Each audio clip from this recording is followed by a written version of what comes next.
Volkswagen's second-generation Golf GTE continues to offer a more dynamic, if rather pricey, take on plug-in hybrid technology, combining sporty styling and pokey petrol power along with real-world battery range and frugality.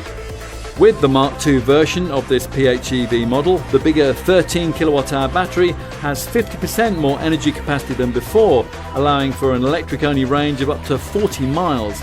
The idea here is to deliver GTI responsiveness along with ID3 style EV sustainability.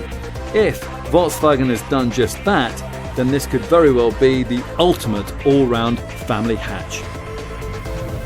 The Golf GTE always starts off in its all-electric E-mode. The drive-only switches to the car's more customary hybrid setting, which sees the engine and the battery working in tandem if the energy capacity of the battery drops below a certain level or if the speed rises above 80 miles an hour.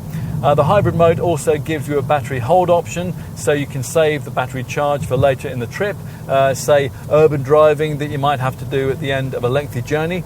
And there is still a battery charge option. Now that allows you to charge up the battery via the TSI engine, although of course it's much more efficient to charge the battery up from a plug point. Plus, again, as before, there's also a GTE mode that focuses the engine for sportier driving.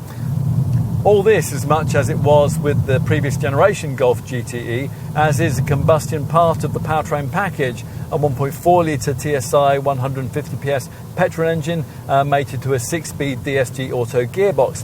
Fortunately though, the electrified parts are now a bit more up to date, the two key elements being the electric motor, which now puts out 109 PS, 9 PS more than before, and the lithium-ion battery that powers it. That's now risen from 9 to 13 kilowatt hours, so that energy capacity is 50% bigger than before, the one used in the previous generation version.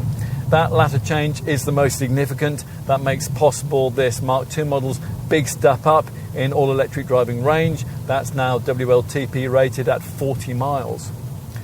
Total power output has now risen quite a lot as well to 245 PS. That's the same as a Golf GTI, which means 62 from rest now takes only 6.7 seconds. If you can't quite stretch to a GTE but you want a PHEV Golf, the brand also offers the same powertrain in a detuned 204 PS form in its Golf E hybrid model, which has a WLTP rated 44 mile driving range.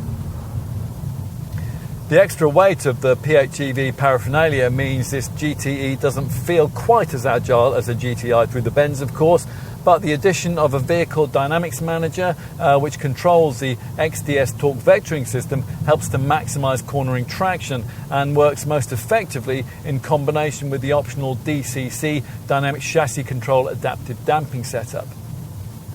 The official WLTP efficiency figures, somewhat unfeasibly, suggest a combined cycle fuel economy reading of 235.4 miles per gallon and emissions of up to 26 grams per kilometre. But at least the government believes them, hence this car's impressively low 6% benefit-in-kind taxation rating. Charging takes 3 hours 40 minutes using a 3.6 kilowatt wall box or 5 hours on mains power. As before, a big part of this GTE model's appeal is that it doesn't look that much different to a Golf GTI. You'd certainly be hard pushed to notice many changes over any other sporty Golf unless you happen to pick out the altered badging or the charging flap over the left-hand wheel arch. Just above this GTE badge, there's a unique blue strip running across the radiator grille, blending into the lower, more menacing nose, which is a feature of this 8th generation Golf design. Full LED headlights fitted with the brand's intelligent IQ light matrix beams are standard, and an LED strip in each headlight mirrors the blue grille line when the daytime running lights are activated or when the LED tail light clusters feature here at the rear, and the GTE lettering is now positioned centrally under the Volkswagen emblem. Of course, what's much more important is what you can't see, the strong, stiff and light MQB chassis, which has been carried over from the previous generation model. Okay, let's take a seat inside. The cabin's characterised by blue highlights which feature on the seats and steering wheel, and which extend into the colours used across the displays of the brand's so-called InnoVision cockpit. This is a system that fuses a 10.25-inch digital instrument binnacle with a 10-inch central dash screen.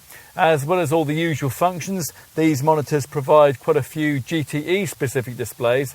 Here's the instrumentation one that you're likely to most frequently use. Now this sees two small circular virtual screens flanking one large round central one, and that has percentage charge and percentage power bands on the left, a rev counter on the right, and a digital speedo in the middle.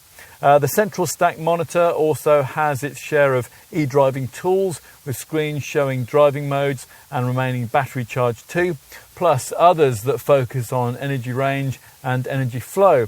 On request, you can upgrade this central screen to the Discover Media Navigation Pro status, and that will give you gesture control and also the Hello Volkswagen intuitive voice control system. Otherwise, it's all pretty much as you'd find in any other Golf, with near faultless ergonomics, impressive build quality, and plenty of cabin storage space. Let's take a seat in the rear. Thanks to the extra 16 millimeters of length between the wheels with this Mark 8 design, there's a fraction more legroom than there was before. So a pair of 6-foot adults could now be accommodated reasonably here. Let's finish off this segment by taking a look in the boot, the catch for which, as usual, is activated by pushing this tailgate badge. Pushing forward, the conventional 60/40 split rear bench that you do get frees up 1130 litres across a virtually flat load area. There's lots to like here. The Golf GTI vibe mixed with an uber dose of sense and sensibility, creating the kind of compelling combination that you'll rarely find in a family car. You don't have to press buttons and select menus to enjoy and benefit from GTE motoring. But devoted owners will want to do that. These people will see ownership as being all about mastering and getting the most from the plug-in hybrid concept. For them, there'll be nothing normal about what this Volkswagen can do. They'll talk about its silent all-electric operation, or about running costs that decimate their annual tax payments, and see a potential 3-figure range achievable from every gallon. Or maybe the way in which, when it's used for short journeys, it can make fuel station visits a thing of the past. It's all deceptively unique, and it's rather futuristic in a car very much for today.